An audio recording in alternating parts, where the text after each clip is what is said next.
Hello. Hello. Good evening. Welcome, Hi, everybody. Maureen. Hi, everyone. I'm so excited, everybody, to be here tonight with Barnes and Noble and suddenly someone with very curly hair, Juno Dawson, who I saw 15 minutes ago without the curls, and now she's back and she's like, boom.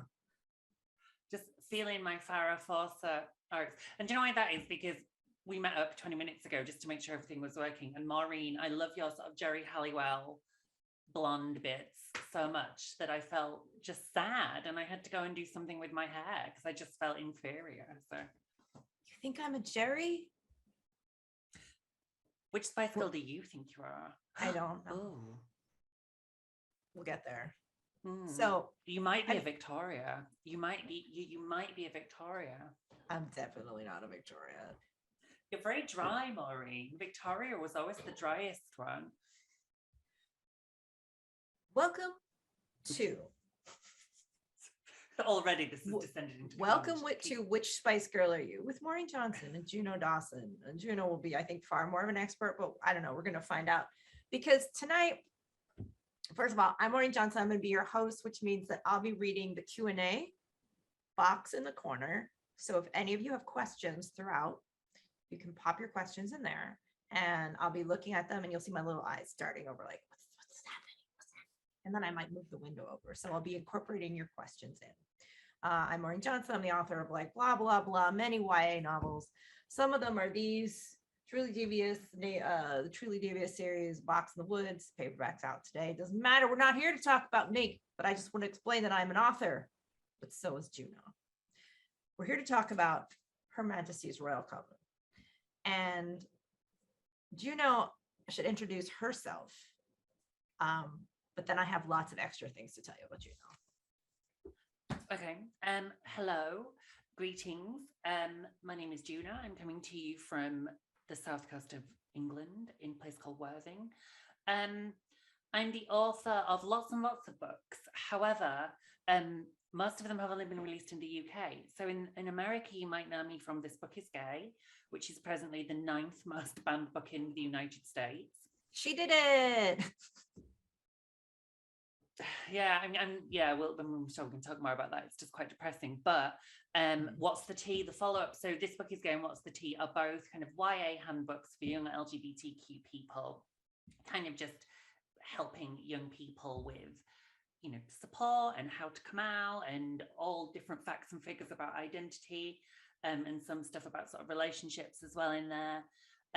But Her Majesty's Royal Coven is my first novel. I think it's my 19th novel. However, it's my first to find a home in the United States. So this is very exciting, and the support from Barnes and Noble has, well, it's blown my mind because I'm reaching people that I never dreamed I would be able to reach. So it's been a very exciting few weeks.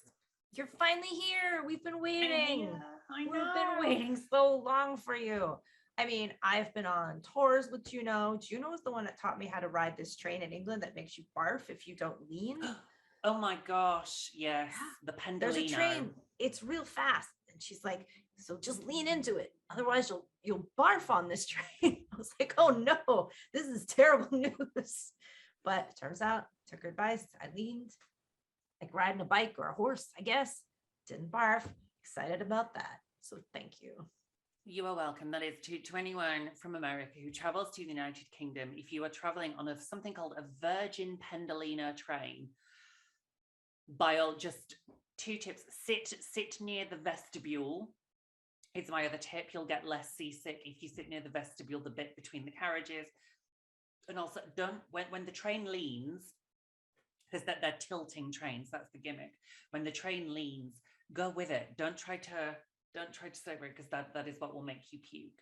But yeah, I know this from past experience of holding authors' hairs back as they puke in train toilets. Maureen was not one of them. Also, a train is like a long car that's on a track that lots of people get to ride. We don't really have them, but you know, they're a thing. So I've been on a train out of New York. That's not true. That's about all we've got. Otherwise, they're like, what's a train?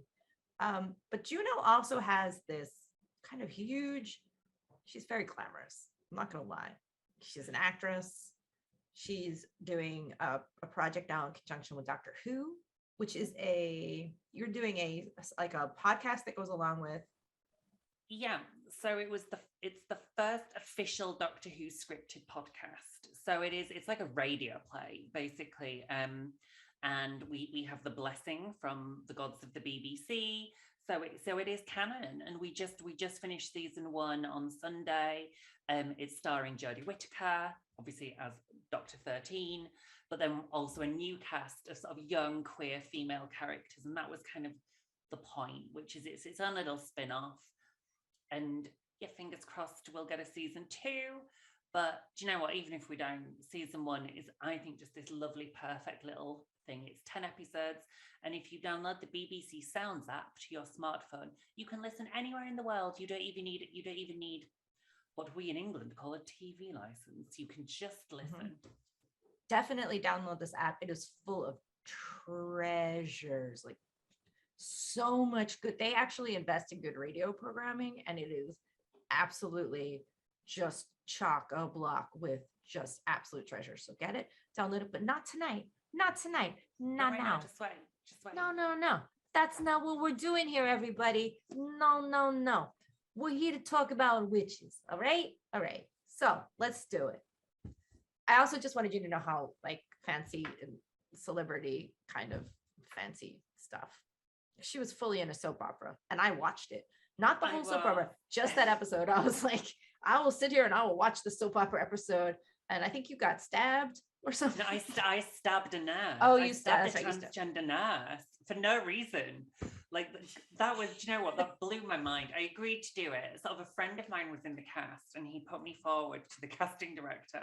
And so I ended up doing 6 episodes of an English soap called Holby City, which is like a hospital drama. And I played a Nedowell called Vicky, who, for little to no reason, stabs her former best friend and then encourages him to steal from hospitals. It made me realize. Sorry, I don't watch Holby City in general, but if I remember correctly, also in that episode, there was a doctor who was fully kidnapping people and hiding them in part of the hospital and torturing them. Oh, come on. I used to watch Sunset Beach and Bold and the Beautiful. I mean, this shouldn't surprise an American audience that we have some fairly wild I don't know what those things are. Are those soap operas? I never watched soap operas. Well, do you know, that's because I suppose as a British viewer, American soap operas were so glamorous compared to the ones we had. Like in the UK, we have one called EastEnders, which is set in this kind of parallel version of East London. So East London is very hip and trendy and like very hipster, but in EastEnders, in the parallel England, it's like a working class market town. So I used to love watching things like The Bold and the Beautiful, and when I was a little kid, my mum used to watch Dynasty, and so yeah, I've always loved.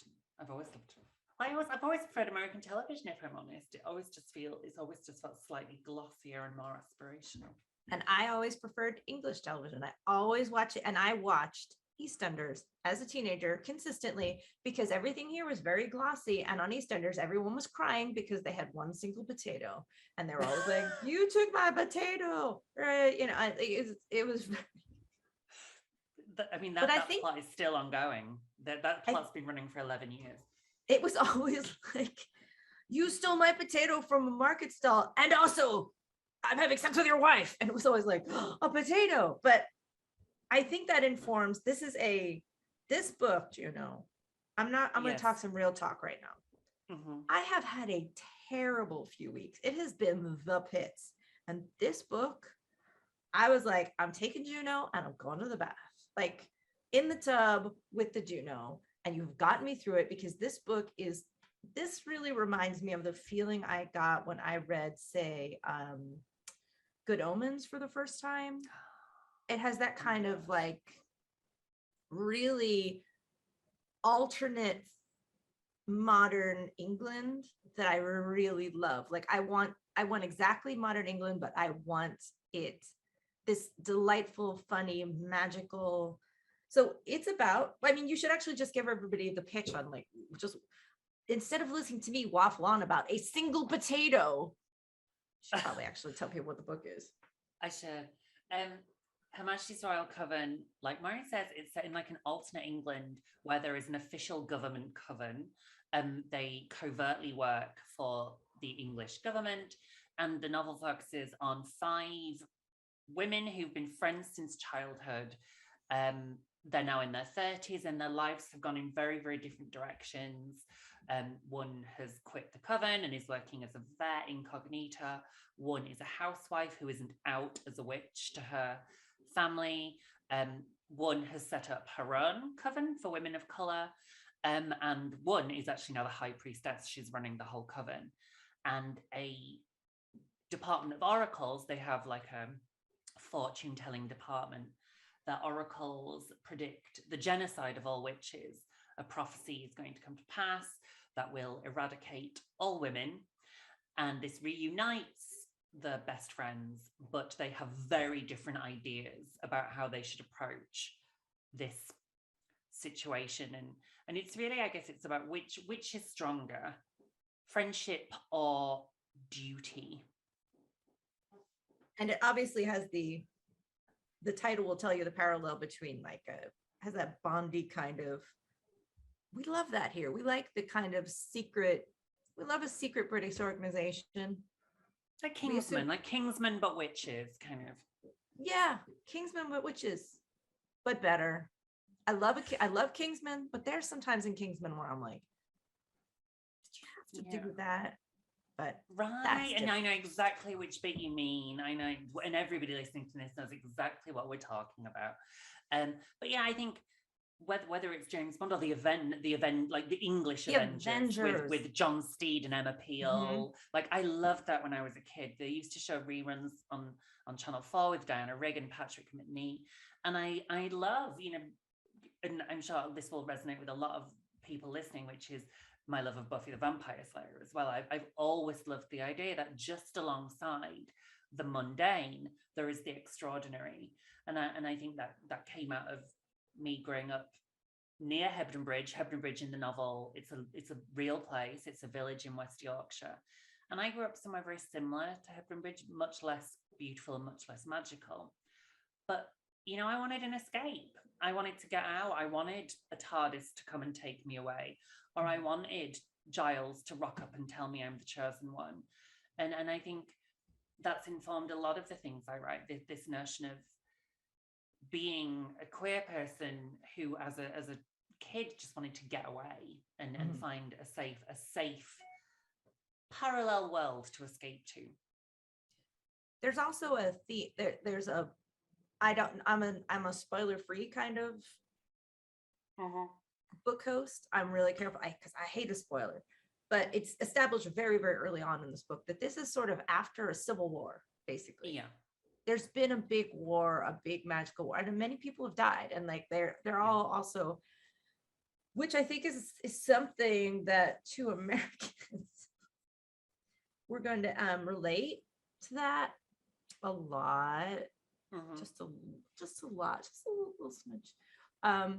But I'm noticing a couple of questions that I think that are great to kind of just bring in right here. Which is, let's actually just start with the classic. It's always good. I don't know if you, but like, what was your, because you've written so many books, what kind of got you, like, what were you like, I know, witches, like this secret coven, Her Majesty's Secret Coven? It came about in a weird way. Not normally, I must admit, I get very excited I get very sort of spellbound about writing a new book, and I just can't wait to get started. But the first sort of seed for this one, I was touring one of my YA novels in Australia and New Zealand, and horrible jet lag and a lot of hotel time. And the original idea was, oh my God, imagine there was just like a bunch of like witches living in Hebden Bridge. And I guess the original elevator pitch was Desperate Housewives with Witches. And that night I got up, I opened a Word document, and I just almost jotted down like a list of characters. And weirdly, that was like 6 years ago. And actually the list hasn't really changed. There was always going to be the Irish twins. There was always going to be kind of a slightly snooty, slightly more upper class one. There was always going to be the sort of the housewife who was in denial. And that hasn't really changed, but I kind of benched the idea and I didn't really come back to it. I started developing it maybe as a TV series, but it wasn't really clicking.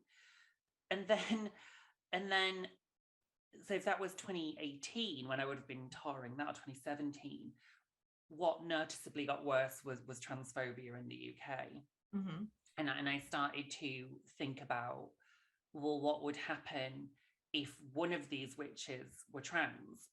Mm-hmm. And you know, I'm definitely not the first author to use the coven as an allegory for womanhood or feminism or female coalition.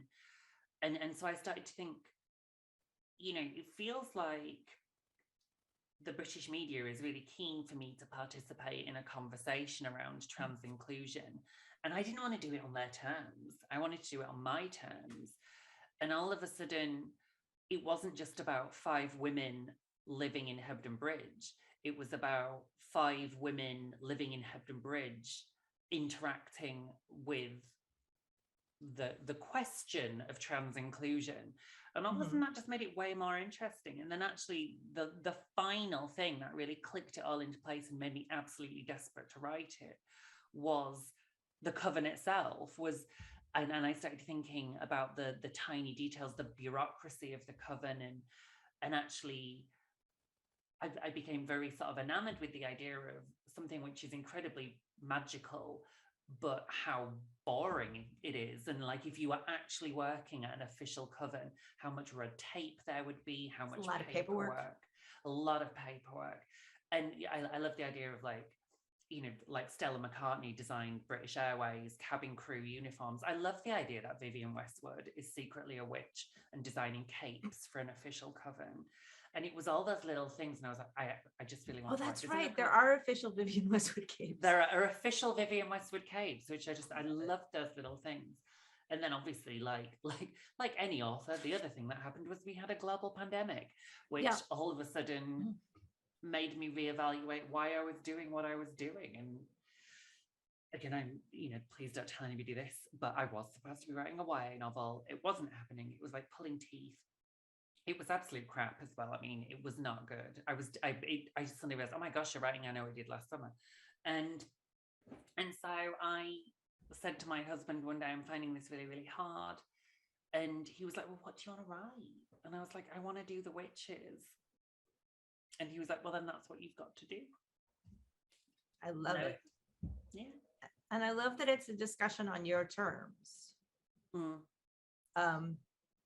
Like a 10-second kind of like headline on that is that we have many toxic conversations here in the United States about transphobia. In the UK, I don't know how it's worse, but it is. Like, it's really, really terrible. Without naming any names about famous people that might be participating in it, it's super common. It's everywhere. And as a prominent trans author, like you, they're like, come over here, Juno, take our bait, like let us be in this terrible conversation. I like that you're like, no, thank you. I mean, I have done, and it was a mistake. I think there were times, I think it's the very talented writer Sean Fay said that no trans person should be allowed to speak publicly to the media for the first 2 years of their transition, because you're in such turmoil that if some television show is like, come on our TV show, we'll get you a nice hotel room, and it's no, I made, don't go to it, but I went on Piers Morgan's show about 6 years ago, and that was a mistake. If you roll in the mud with pigs, you will both get filthy, but only the pig will enjoy it. And so I realized, a lot of the time they can only run these kind of debates if they find a willing trans victim, so often I realized that if I don't go on this, they probably won't platform the transphobe as well. I think the reason it feels worse in the UK is because we have got the more left-wing outlets in the press, unfortunately, are platforming a lot of transphobia. And so, particularly, obviously, it's not a secret that The Guardian, which is supposed to be our liberal newspaper, has repeatedly published a lot of sort of transphobic bylines, and that feels really difficult. And I think in America, don't get me wrong, it's a terrible time for trans people. You know, every day it seems like some state is working on some sort of anti-trans bill, but it at least feels like it's kind of divided politically the way you would expect it to be divided, where the right are very transphobic and the left are very supportive and are fighting back and pushing back against that legislation. Whereas in the UK, it's really, really hard for, you know, we know there's just been a survey this week, which is the vast majority of people, and certainly the vast majority of women in the United Kingdom, are compassionate and have empathy for trans people. But those people are not being given an opportunity to have a column in the national press. and so that's the problem. So the discourse feels a lot more toxic because we're just not hearing from a lot of inclusive voices, and certainly never trans people and never ever trans youth. Yeah, it's a really bad discussion that's going on. And hopefully here, I mean, I'm saying this like staring at the ceiling, but you know, in general, you come here in a bookstore event, if anybody tried to bring transphobia in it, I think the audience would generally yeet them into the sun a little bit, like, goodbye. No. Yeah, you're out. But we are, just to bring it back to the witchiness of it. Someone wants to know, and I think you've a little bit talked about this, but maybe it's not the answer, who your favorite TV or movie witch is. Oh my gosh, I can. She's not a witch, she's a vampire. But Willow Rosenberg, so Alison Hannigan's character was hugely key. I mean, if you were a queer person in the 1990s, you went on that little journey with Willow, and I remember, because the episodes were airing in America a little way ahead of the UK because we didn't have streaming, it was the 90s. And I remember hearing rumors that, you know, spoilers if you never watched Buffy, you have 3 seconds to duck out. I had rumors that, you know, Oz was going to leave and Willow was going to get a girlfriend. And I was like, it almost felt too good to be true. Like the idea that we would see, you know, that a character in the Buffy universe would become queer would be just wow. But then also The Craft as well. And I know it's not a perfect film, but I remember I think I was 14 when The Craft came out, and I remember being in the cinema in Leeds where I grew up and seeing that poster. And this was not, the early 90s in particular was not a great time for women in cinema and television. It was a real sort of slow period, other than kind of like Sigourney Weaver in the Alien films. There wasn't a lot to hang on. And so to see a movie poster with 4 teenage girls on it and all the lightning and Fairuza Balk looking amazing, you know, I was just like, oh, like, what is this? And so that was hugely significant as well. But I think obviously many of my novels have been YA, whereas this felt like the right time to start talk about some grown-up issues. But I think, you know, I know there's a lot of readers out there like me who grew up on Buffy and The Craft, and now we're in our 30s and 40s. Where are the books for us? So hopefully I've written one. What's the TV show? It's 3 sisters. It's the 3 that live in the house in San Francisco. Charmed. Thank you. Charmed. I don't know why I just blanked on Charmed for a second. What I like about a lot of these shows is that, so I have seasonal affective disorder. Like I have problems with short days, but there's something about those shows that makes the autumnal, like it just feels like, I'm like, okay, maybe I am an autumn person. Maybe I do want the sun to go down at like 5 p.m. and it's like really crisp out and everyone's like doing some magic somewhere in a giant, like, okay, maybe I'm down with it. But I love an autumn. I know you're a big fan of, what are those horrible sweets that you really despise? The ones that are like the little orange, what, candy corn?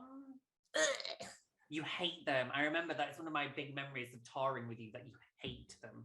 they're wax. They just taste like garbage wax. They're I'm sorry. Anybody who likes candy corn, you are eating candles. I don't know what to tell you. There's just no excuse. I had an American boyfriend for a while, and they're not pleasant. I'm going to say they're not my fave. Not my. No, they literally just taste like wax teeth. And they look like decaying wax teeth, and they taste worse. So I don't know what everybody's doing, but this is a big question, but like, let's go for it. People, and this Ross wants to know from both of us, what's the process of drafting to publication? Also, what's that feeling when you see your book in the bookstore for the first time? It's been a while. Yeah. Well, seeing your book in a bookshop is the best thing, and a huge, again, I can't really stress this enough, because it has, I'm going to sort of peer behind the curtain and say sometimes release day can be a bit of an anticlimax. Especially when you've had as many books out as I've had, and I have my little regime, my little routine where I kind of go out to my local bookshop and I like go see it in the wild, and I'm like, but of course you've received finished copies weeks in advance, so it's kind of like almost like a date in the diary, like, and you're like, oh, there we go, release day. Whereas this release for Her Majesty's Royal Coven, because of the Barnes and Noble monthly pick, it has changed it into a different level. And what's been so amazing, I'm going to be honest, I don't think I knew the scale of Barnes and Noble.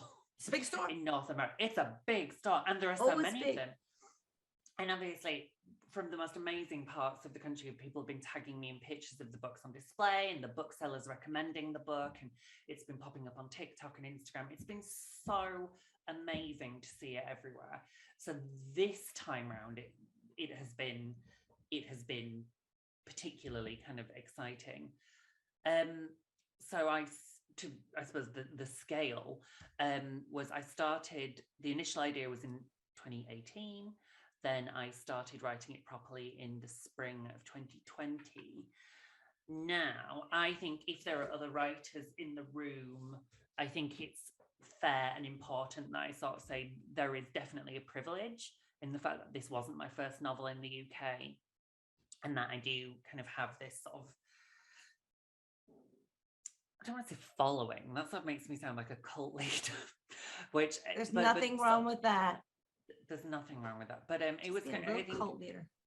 But I've been a bestseller, so I've got a track record, and a couple of my YA novels have done really well over here. So it wasn't like starting from scratch, and also, I'm sort of, it sounds awful, doesn't it? I'm sort of slightly known within the industry, and so. But that said, the other side of that as well, I don't think anybody was screaming out for, do you know what we would really love from Juno Dawson, like an adult fantasy trilogy. I don't think that was what people were expecting me to do. But what that did mean is when the novel went out on submission, it was probably moved to the top of a lot of piles. And so this was not like when I was a debut and I was trying to bang down doors, and it was really hard. My first book took the best part of 2 years to find a home, whereas this was quite a lot quicker. But even with everything having a good wind behind it, it was 2 years from me starting the book to it coming to your shelves. It's always, I mean, a little peek behind the curtain right here down on the floor next to me.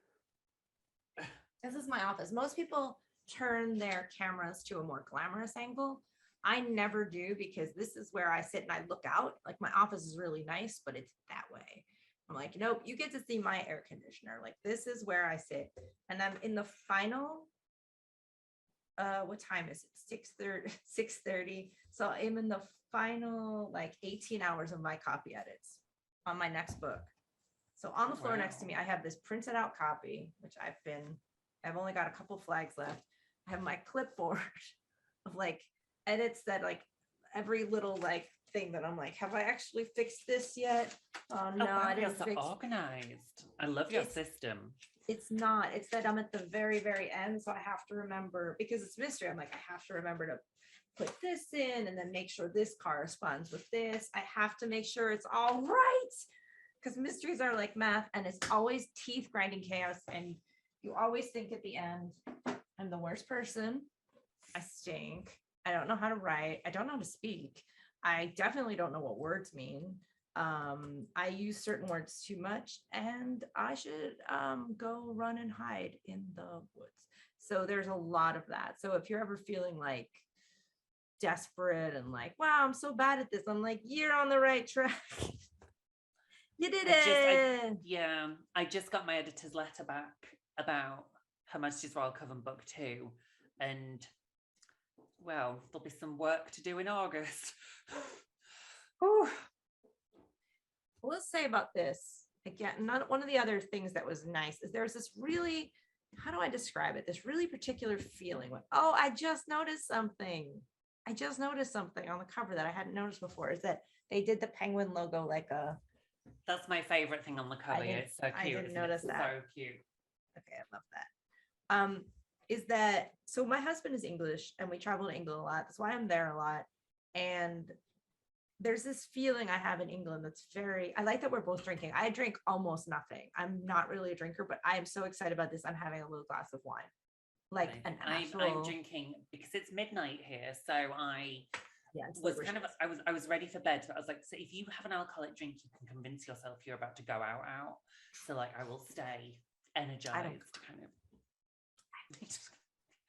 But this feels like it's like that really nice, it's this really particularly good feeling I have of going to England and being in the countryside at parts and being in the city at parts, and like when we're with the vet, I feel like there's this magic of the English countryside, and I feel that like I just felt like I was on a visit, and I guess that's why I was like, take it to the bath, time to go visit, because it just felt like I was really going somewhere, and it just has this that's why I really feel like it felt like Good Omens to me, because that had that similar, like, I'm really going somewhere.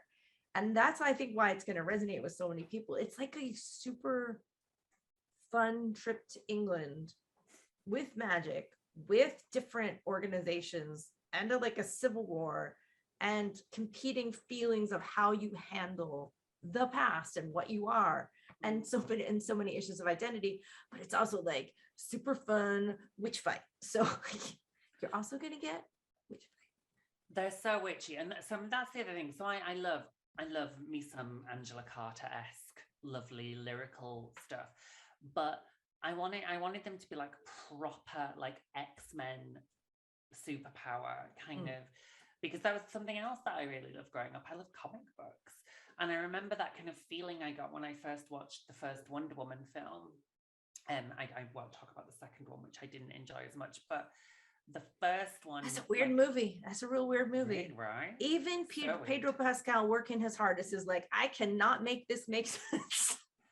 And then Kristen Wiig turns into a cat. It's a lot, isn't it? But in the first film, just that sense of because Diana has never been told that women are supposed to be inferior to men, she's always just the first out. She never holds back. She never waits for anyone else to do it. She just goes. And I wanted a novel that sort of made me feel that sense of kind of awe that I really felt when I first watched that film. So they're proper witches. There's no hinting. They they can fly. They can, one of them breathes fire kind of. So I think, it's not shy about its fantasy-ness, and that's why I went with the editors that I went with, because neither of them were shy about the fact this is a book with real kind of witches in it. And I know, and I think, and it's funny because we've mentioned Neil Gaiman a few times, but I think it was Neil Gaiman who says, that he only ever writes a book for him, and if other people enjoy it, good. And I wonder that if Her Majesty's Royal Coven might be the first time I've subscribed to that, which is, I don't know if there is a single person out there who is interested in this weird witchcraft meets the X-Men kind of thing, but I know I would like it, and I hope other people do. And I know you're right. I really, really hope that if people are listening to this, they come to the UK and they book a little visit to Hebden Bridge, because when I say that Hebden Bridge is magical, I think it really is.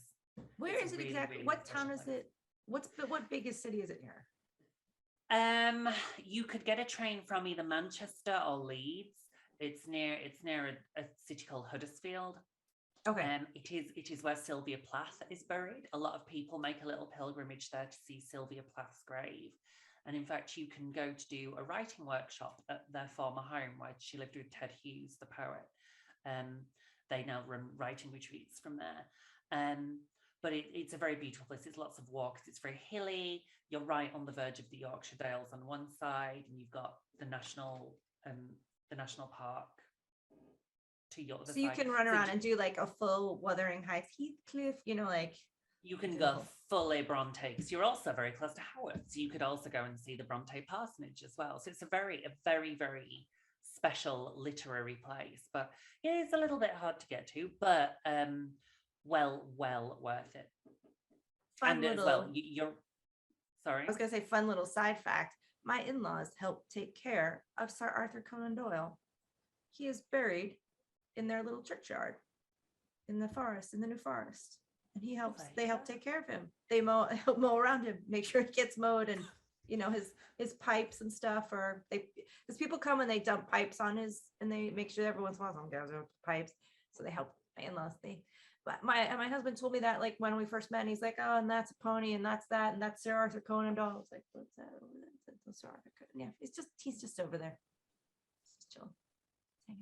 People leave pens for Sylvia Plath. They leave pens on her grave. Things happen in England that don't happen here. It's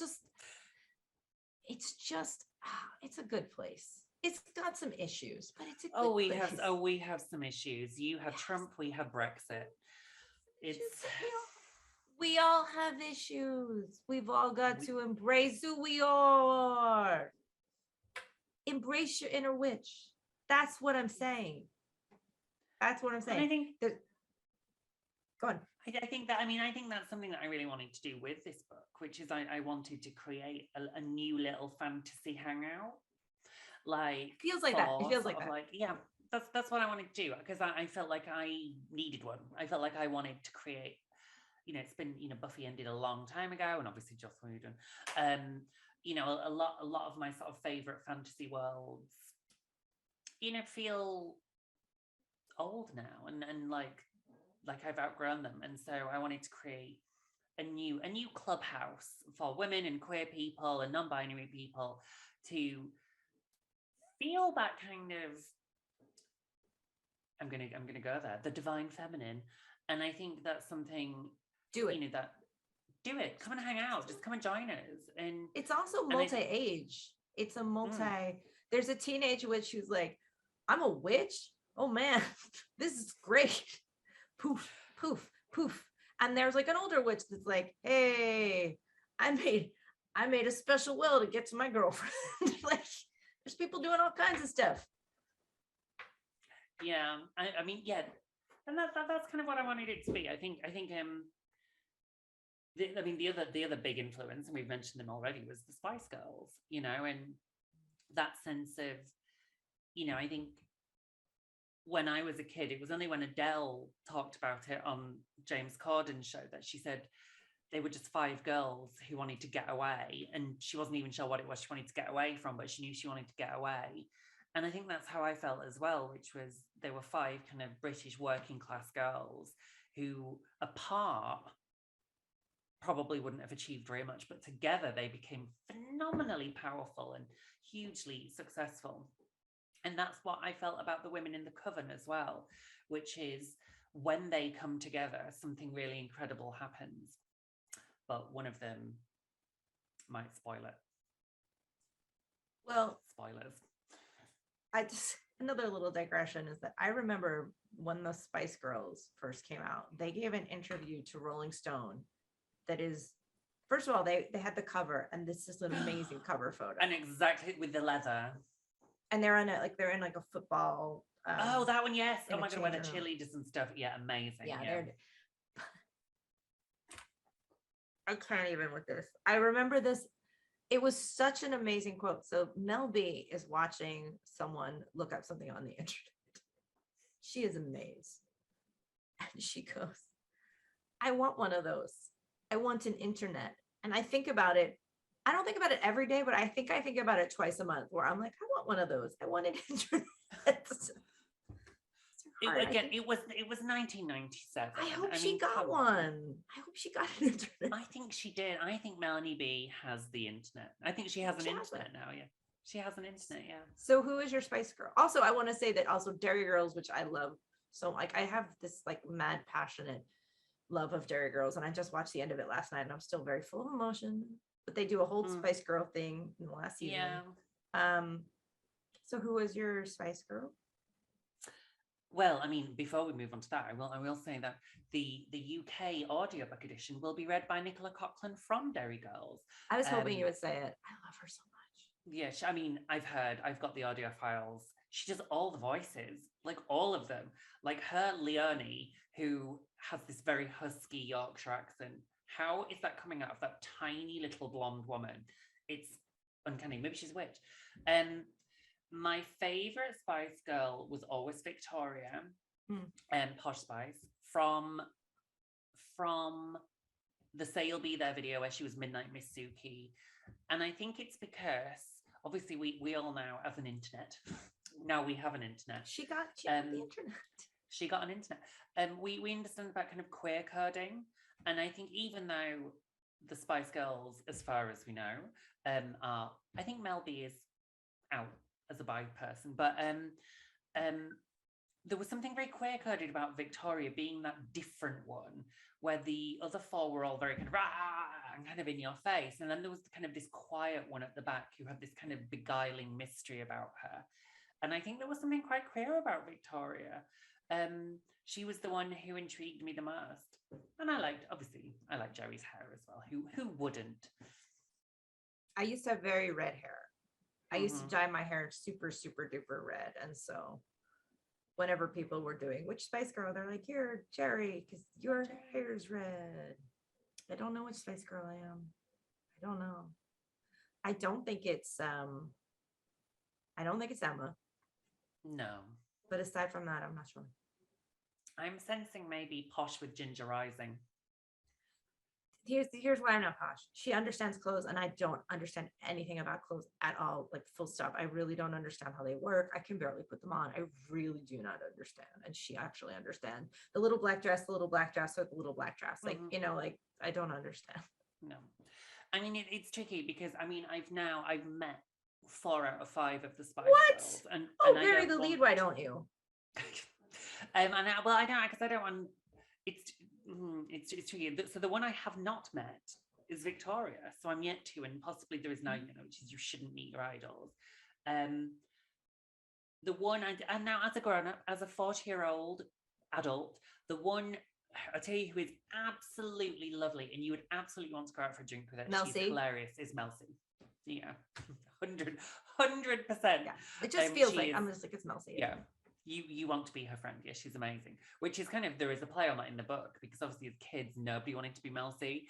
But now as an adult, yes, I would love to become Mel C, who it feels like she too has survived the Time War, and she's very zen and very at peace with everything she has done and the woman she is. And I think that's something that I aspire to as well. Also, the best singer. Oh, 100%. She was always the singer, yeah. All right, we just had to drill down into because this is important, you guys. This is no joke, and I love that the Spice Girls are coming up in so many different things, so we can all get to the bottom of this. And Dairy Girls and Her Majesty's Royal Coven, like we all need to figure out who we are in this. All right, now there are questions coming in. I want to make sure that I just want to make sure that you have 10 minutes left. Question people, ask now. Ask away. Okay. Of all the characters, actually, let's just keep, should we keep it in this book? The question is, of all the characters in your books, who was the most fun to write? Yeah, let's, because gosh, we got to pull the thread into other novels. In Her Majesty's Royal Coven, the character of Kira Kelly, Neve's twin sister, only appears very briefly. In the first novel, but she's great fun. Of the 5 teenage girls who were best friends, Kira is the black sheep, shall we say. She's very much estranged from the rest of the group. We only see her in flashbacks, actually, and I rationed her out because she was such a delight to write. She is somewhat off the rails. And yes, just those little tastes were delicious. And that's all I will say. Again, no spoilers. I'm laughing because I have been calling her Sierra in my head this entire time. We did briefly discuss the joy of Irish names. Yeah. Yeah, it's good fun. But yeah, so yeah, she is, and it's interesting how many British people, because there are lots of Neves in the UK, and we spell it Niaamh. It's Neve, and a lot of people, even sort of English readers, would say Neem, and I'm like, no. And I think because the amazing R&B singer Ciara also spells her name, but no, the Irish pronunciation is just Kira. Yeah, it's, in fact, right before we started, I was looking because I wanted to make sure that the Niamh, I was like, it is Neve, isn't it? And you're like, 10-4, it is in fact Neve. Just making sure. All right. Just check. Yeah. Okay. Oh. Since Lois asked, since this is a trilogy, will another British pop group influence the next book? It's funny. So we also explore some of the other musical tastes. So we also look at Britpop in book 2. One of the characters we discover is slightly less pop than Neve. So we see that when we see inside their teenage bedroom, the twins' teenage bedroom, but one half of it was like a shrine to the Spice Girls and boy bands like Take That and Boyzone, and the other half was Pulp and Blur and Garbage, who were my favorite, Catatonia, Elastica, all the classics, Republica. I'm writing a book now in which 9 Liars, which is the book I'm finishing now, has a murder that takes place in the summer of 1995. It is a wash in Britpop. There's like Britpop coming out, like just it's so much. Tell me about this. What's your new book? Sorry, I missed the title. Get ready to learn about Blur. It's called 9 Liars. It's about a murder that takes place at a country house in 1995, and a group of 9 Cambridge students, and 2 of them are murdered in the woodshed. Who did it? No, great loss. Is it YA? Is it YA or is it's YA? It's YA. The next book in the Stevie Bell. Okay. Yep. So the next one is called 9 Liars, but it is so much Britpop. It is so much Britpop, and I have listened to so much Blur. So I'm like, I guess I'm just gonna have to make a Spotify list. They live in a house, a very big house.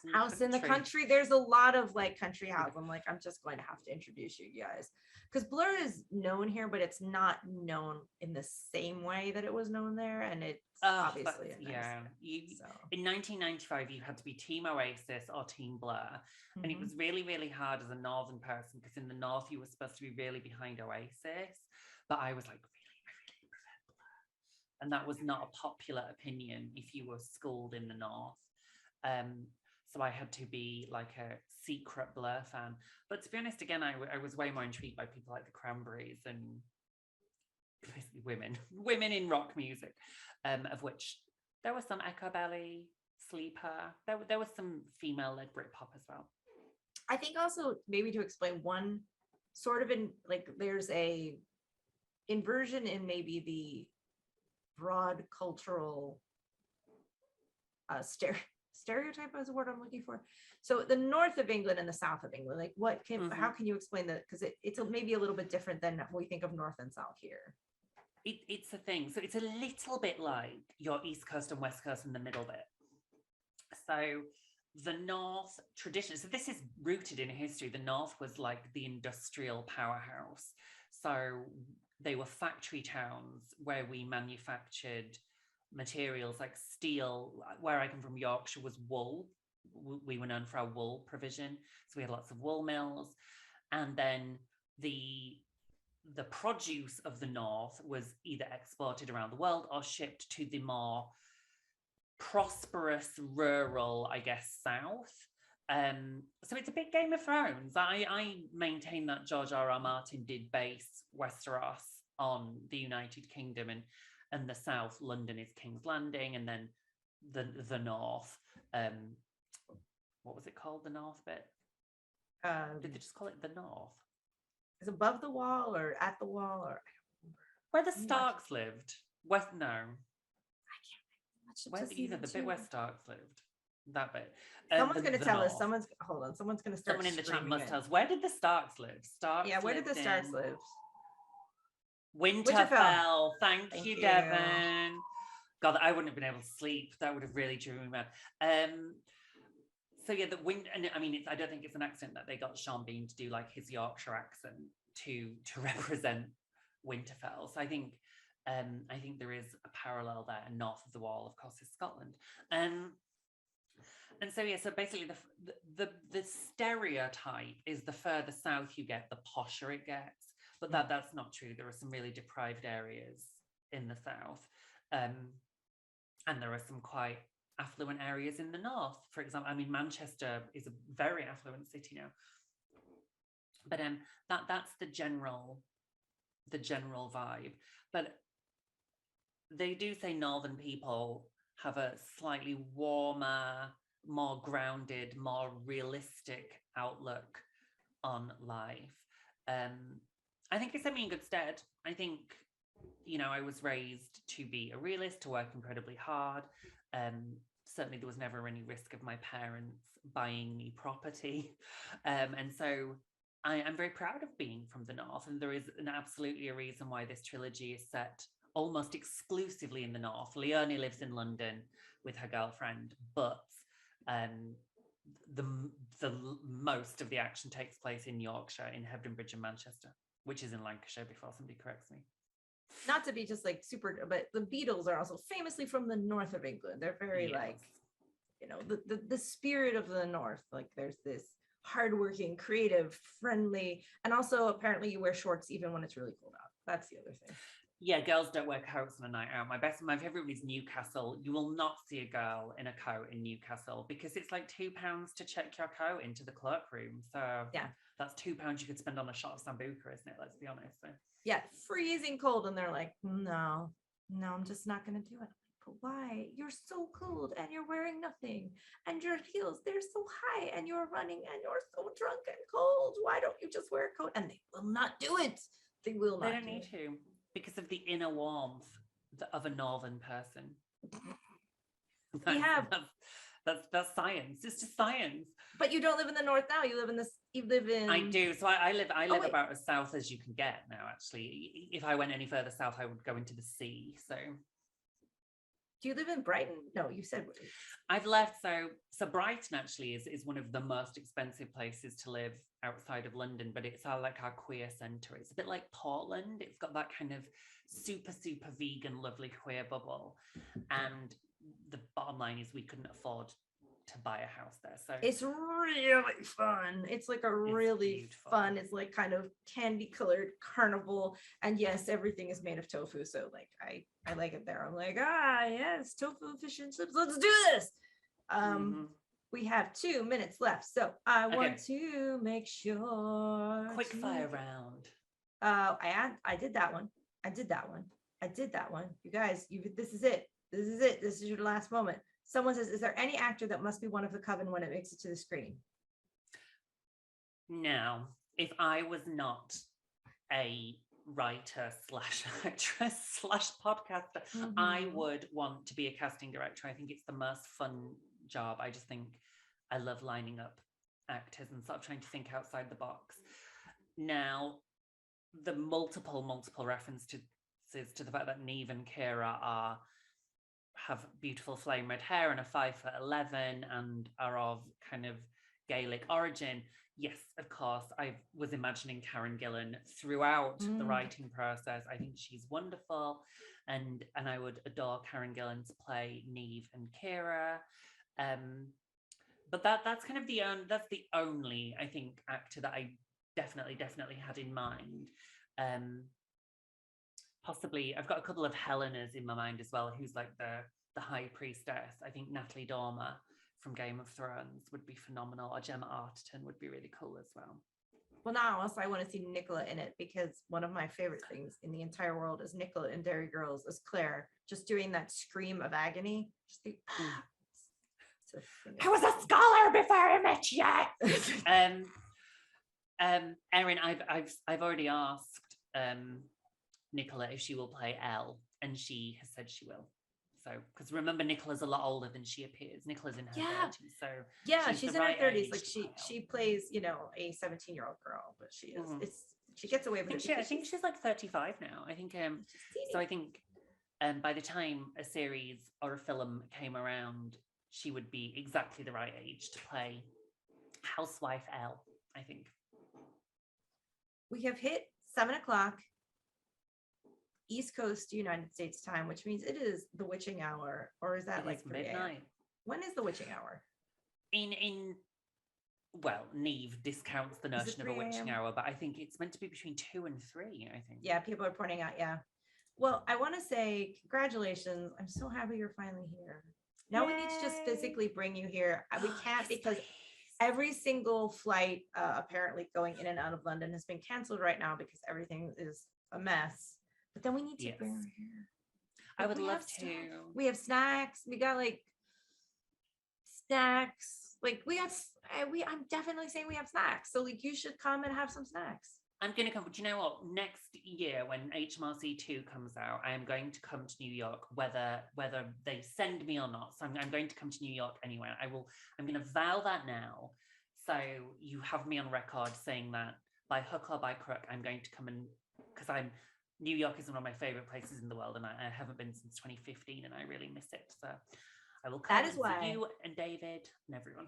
You need to get everybody you know to pick up 10 copies of Her Majesty's Royal Coven. And when you do that, you will be quietly luring Juno to a place where we have snacks. I want to say thank you, Juno. Thank you, Barnes & Noble. And most of all, thank you, everybody who took an hour out of their night to talk about this great book, which you are going to enjoy so much if you haven't read it. It really is like, it takes me to that particular happy visiting fantasy, but also real England place in my head that really, really filled me with a lot of joy. And so thank you so much for taking me out of what has been an absolute little monster of a couple of weeks. It will take you there. Thank you so much, everybody. Have a great night. And remember, you only need 10 copies. That's all. That's it. I don't know how to stop it, actually, you guys. Thank you, everyone. Thank you. Good night to everyone. I'm going to go to bed now because it's midnight. Thank you so much. Thank you. Night, everyone. Good night.